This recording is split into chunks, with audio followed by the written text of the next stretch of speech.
Two mass shootings in Texas and Ohio, at least 29 people dead. The demand for action growing. Go, go, come on! This morning, horror after those two massacres just 13 hours apart. In El Paso, a gunman armed with an assault-style rifle storming a Walmart, killing 20 people in an act of domestic terrorism. Terrified shoppers running, hiding wherever they could. And the hero victims sacrificing themselves for others, including the mother of three, shielding her 2-month-old. Now the suspected shooter in custody. His hate-filled manifesto discovered on a website linked to mass shootings. This, as we hear from some of these heroes who raced in, running toward the gunfire, risking their lives to save others. And in Ohio, chaos in downtown Dayton. We got shots fired. We got multiple people down. We're going to need multiple medics. A gunman killing 9 people, including his sister, and injuring more than 24. The dramatic surveillance images showing people running for their lives and police on the scene, taking out the shooter in just 30 seconds, saving countless lives with their quick action. Overnight, the powerful vigils and the calls for action. President Trump set to address the nation this morning, facing questions about how his rhetoric is fueling the violence. Now, some lawmakers calling for bold measures, demanding Congress be called back to Washington to act right now. Will this time be different, and what you can do to help? Our special edition of Good Morning America starts now. Live in Times Square, this is Good Morning America. You posed the question, will this time be different? That's what people want to know on this difficult morning all across America. 2 mass shootings in less than 24 hours. And of course, we have to keep in mind what happened less than a week ago, the food festival in California as well. This is so hard to believe. An overnight, communities in Dayton and El Paso coming together to mourn those who senselessly lost their lives, singing Amazing Grace, and demanding leaders take action to stop the gun violence. The whole country this morning shaken again by the insanity of mass shootings. Forced to confront a uniquely American problem, we have more deaths by guns than any other country in the world because we have more deadly guns. That conclusion is inescapable. And these massacres are increasingly inspired by hate. In just the last 18 months, 7 separate shootings by white nationalists. Domestic terrorism becoming the threat of our time. And cannot be afraid to use that phrase, domestic terrorism. Here's what we know at this hour. The 2 mass shootings happened within 13 hours of each other. Combined, 29 people were killed, 53 more wounded.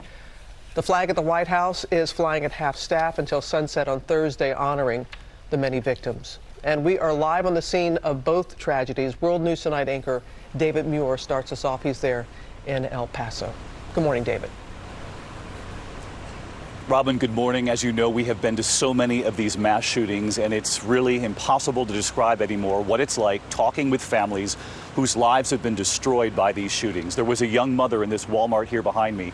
She was holding her 2-month-old baby, trying to protect the baby from the gunfire, and she did save that baby, but she lost her life in the process.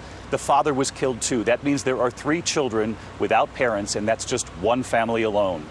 These are the effects of these massacres here across this country. And this morning, the police chief telling me all of this time because of a young shooter who traveled 600 miles to get here to kill as many Mexican Americans as possible. Go, go, go, come on! This was the horrific scene at the Walmart here in El Paso, Texas. Frightened victims being treated in shopping carts. Moments earlier, scenes of sheer panic as terrified shoppers take cover and run for their lives. Go, go, go, come on! It's busting guns in Walmart right now. AK, somebody's got shot. Frightened families, their hands in the air, dashing past armed police. Hands up, hands up! The first call coming in at 10:39 Saturday morning. We need tactical units to go ahead and start responding to the help support at the Walmart. Mama, let's go, Run, Mika, run. Authorities say 21-year-old Patrick Crucius went on a deadly rampage at this Walmart in El Paso, killing 20, injuring more than 24 more. Witnesses say the rampage began in the Walmart parking lot, the gunman shooting his way in. Surveillance images obtained by KTSM show the suspect armed with an assault-style rifle, wearing ear protection and tactical glasses.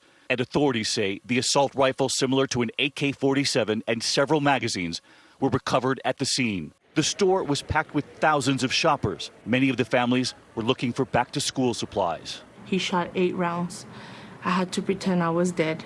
Maribel Latin was shot in the arm and foot. He was the calmest person ever. He didn't say anything, just plain hatred.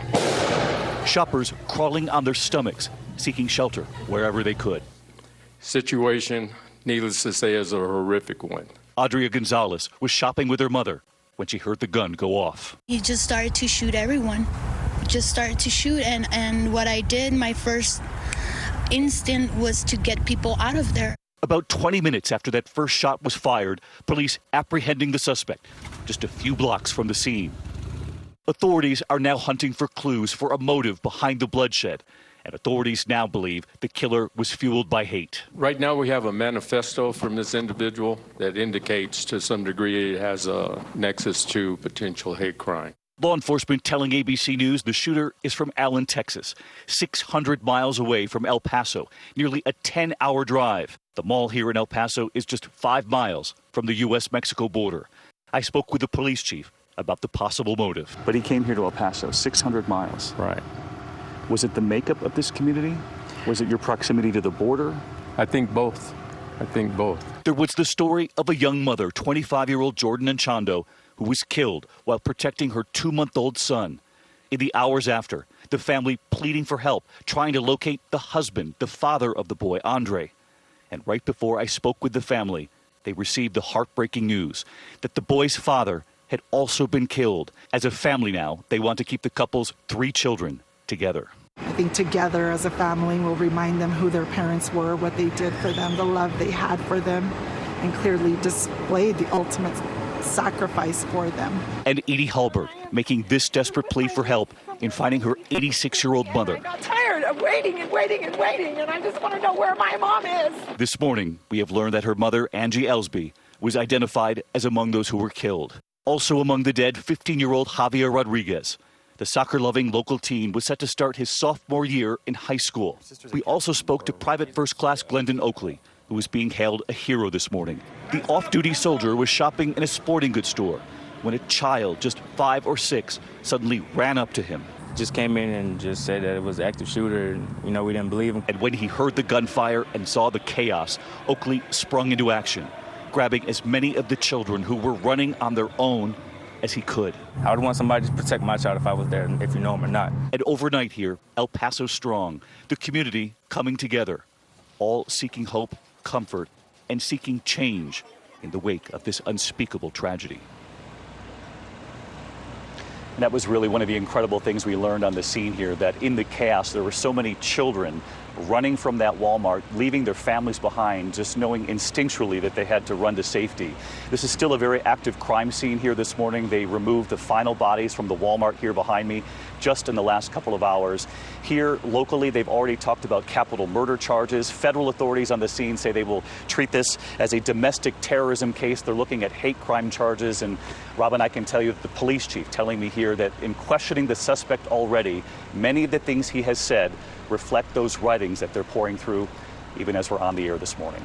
All right, David, thanks so much. And we'll get back to you a little bit later this morning. But there are so many heroes. So many heroes this morning, so many brave individuals who ran toward the danger. And we're joined now by 2 of those heroes, Ray Garcia, Jimmy Villatoro. Gentlemen, thank you for joining us this morning. And Jimmy, let me begin with you. You weren't even at the scene, but you're part of this group of parents. Your kids play t-ball together. You got that call. You ran toward the danger. Tell us what happened next. Well, I arrived at the scene. The cops were just getting there. I parked my truck, run to the middle of the parking lot looking for the kids because the father told me, find my family, find my kids. And I found they were hiding behind a vehicle. They were low, and they saw me and they shouted out, "Coach, Coach!" And I pulled them out. It was 4 of them. Pulled them out, got them out of the scene, and then they kept asking for their parents. Please get my parents out there. My mom's been shot. My dad's been shot. And came back for the mom. Found the mom. We got her out of there too. And thankfully that God protected us to be able to get them out of the scene. And Ray, you found Coach Memo, who had been shot. Yes, that is correct. When I arrived at the Walmart, I didn't know what was going on at the moment. I approached the Walmart building, getting closer to where the fundraiser was at. Cops were telling me to back off. I told them I was looking for my kids, and they let me go. So I approached the building again, and another cop told me to back up. I told him I'm looking for my kids. When I got closer to the front of the building, I saw Coach Memo there laying there with some other people around him as well. So I approached Coach Memo. I was talking to him. I was trying to keep him alert. There was an off-duty paramedic there, putting pressure on him. Then I took over, and she was helping the others around him. So we were there. And Jimmy, the kids ran away so quickly, wanting to get away from those shots, but you found two of those moms who were shot on the ground and had to get them help. Yes, I found one of the moms, and she just kept asking, where are the kids? Get the kids. I told them the kids are safe. They're already out of here. They're in a safe location. I got her out. Ambulance told me, she shot in the legs. We're trying to get the people that are more injured into the ambulance, and they told me get her somewhere, get her to a hospital. A parent was there. They said, I have a minivan, loaded her up into the minivan, went back to find the other mother. We got her into another vehicle to get her to the hospital because the ambulance were trying to get the most critical out of there as quick as possible. Well, you all are wearing the shirts this morning, El Paso Strong, and you certainly demonstrated that yesterday. Thank you for that. You saved lives yesterday, and we hope all of your friends are doing better this morning. Thank you both. Michael? All right, George, we're going to turn now to that other deadly rampage. This one in Dayton, Ohio, where 9 people were killed and more than 2 dozen injured. Police took down the gunman in less than a minute, saving countless lives. Eva Pilgrim is on the scene with the very latest. Good morning, Eva. Good morning, Michael. As you can imagine, this community just completely shaken. What was supposed to be a fun night out turning to tragedy, and now people are demanding change. Overnight, outrage at the Ohio State House. Mourners demanding action from the state's government after gunfire causes chaos in downtown Dayton. A gunman opening fire early Sunday morning in a busy entertainment district.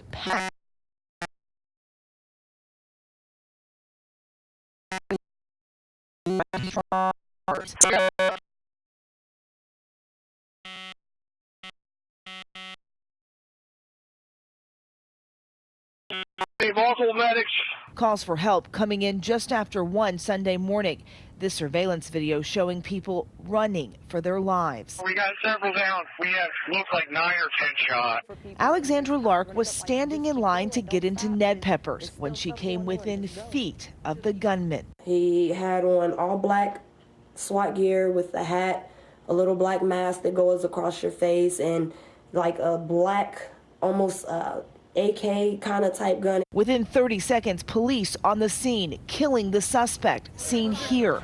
The crowd frantically searching for friends and loved ones.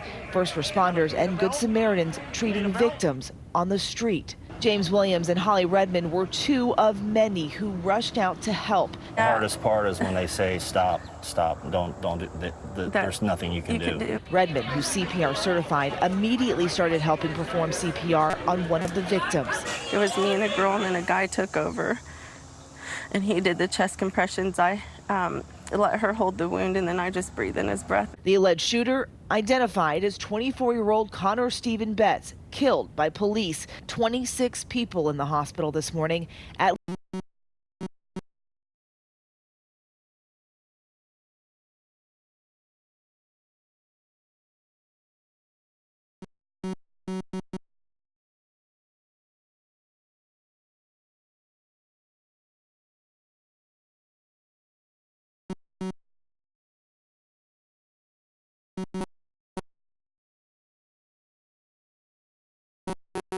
gunman's own sister, 22-year-old Megan Betts, and the young man Redmond was trying to help, 30-year-old Logan Turner. I just want his parents to know that we did everything possible to save him, like everything. And 3 people were on him, and I was there when he took his last breath. Yeah. It's so hard. I'm sorry. And the weight of this shooting, as you can see, felt by so many people this morning. One of the big questions that's still out there, why investigators have gone to the shooter's home for any clues at this point. They have a motive, but Robin, so many people waking up this morning going, when is this going to stop? Many are waking up and saying that. Thank you, Eva. And President Trump is set to address the nation this morning about the mass shootings and facing growing questions about how much his rhetoric and race and immigration has fueled this hatred. And Cecilia Vega is here with that part of the story for us. Good morning, Cecilia. Such heavy hearts this morning, Robin. Good morning to you guys. We have talked about the inflammatory rhetoric from President Trump since day one of his campaign, and now the president and his administration are faced with having to answer whether this constant anti-immigrant drumbeat is fueling some of the racism and hatred that we are seeing in this country. This morning from President Trump, condemnation and few specifics. Hate has no place in our country, and we're going to take care of it. And now his 2020 Democratic rivals are laying the blame directly at his feet. There's no question that white nationalism is condoned at the highest levels of our government. Former Congressman Beto O'Rourke, who calls El Paso home, said the president's words fuel hatred. He doesn't just tolerate it, he encourages it. He is saying that some people are inherently defective or dangerous, reminiscent of something that you might hear in the Third Reich, not something that you expect in the United States of America. The president has made vilifying immigrants a centerpiece of his administration. From the day he launched his campaign, They're bringing drugs, they're bringing crime, they're rapists, and some, I assume, are good people. To this Florida rally in May, President Trump at first laughing when a supporter suggested shooting migrants. But how do you stop these people? You can't. There's no... That's only in the panhandle you can get away with that statement. Acting Chief of Staff Mick Mulvaney insisting President Trump has forcefully denounced white nationalism. He's angry. He's upset. He wants it to stop. I don't think it's at all fair to sit here and say that he doesn't think that white nationalism is bad for the nation. But in the wake of that deadly white supremacist rally in Charlottesville, it took 2 full days and backlash from within his own party for the president to finally offer a forceful condemnation. Racism is evil, and those who cause violence in its name are criminals and thugs, including the KKK, neo-Nazis, white supremacists, and other hate groups that are repugnant to everything we hold dear as Americans. And in March in the Oval Office, asked about white nationalism, the president dismissed the threat. Do you see today white nationalism as a rising threat around the world? I don't really. I think it's a small group of people that have very, very serious problems. Well, it's not just Democrats this morning who are blaming the president. A number of experts who study hate groups and hate speech say, yes, these hate groups have always existed in our society, but a president, the leader of the country, echoing their talking points, that has emboldened them to act, giving them a sense of impunity. And guys, the FBI director testified that domestic terrorism cases are on the rise, most of them involving white supremacy. No question about that. We're going to have more on that ahead as well. Thank you, Cecilia. We're also going to get into what the FBI is asking you to do to help prevent these attacks and how people are coming together to help the victim. That in the morning's other headlines just after the break. But first, let's go back to Ginger. And I've got a couple of damaging wind pictures to show you from Massachusetts just last night. So you can see this is Attleboro, Massachusetts, more than 60-mile-per-hour winds. We'll see a couple of those types of segmented damaging wind areas in Minnesota, Iowa, or even Nebraska today. Your local weather in 30 seconds. First, though, the Select Cities, sponsored by Walgreens.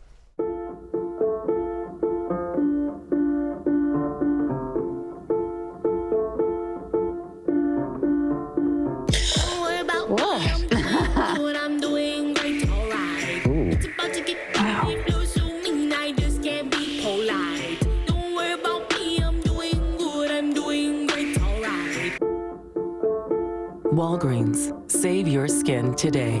All sun care products are now buy one, get one 50% off. Get ready for a muggy and very warm start to the work week. We've got a chance to have an isolated shower or storm. Unsettled weather will continue all through the work week. Today, we'll go from the upper 70s at 10 o'clock this morning to 85 degrees at 2 p.m. Hope to see you at the Safeway in Leesburg for Operation Backpack as you donate those supplies and backpacks. Better chance of showers and storms midweek. Friday, too, with that 40% chance. In fact, Wednesday's storms and Friday may be strong to severe, drier and nice weekend. This morning we have some experts joining us to help you discuss what's happening with your children. You guys played your hearts out. You played your hearts out all season. Unfortunately, we've gotten a bit of bad news. To whom it may concern, due to budget shortfalls, the Panthers baseball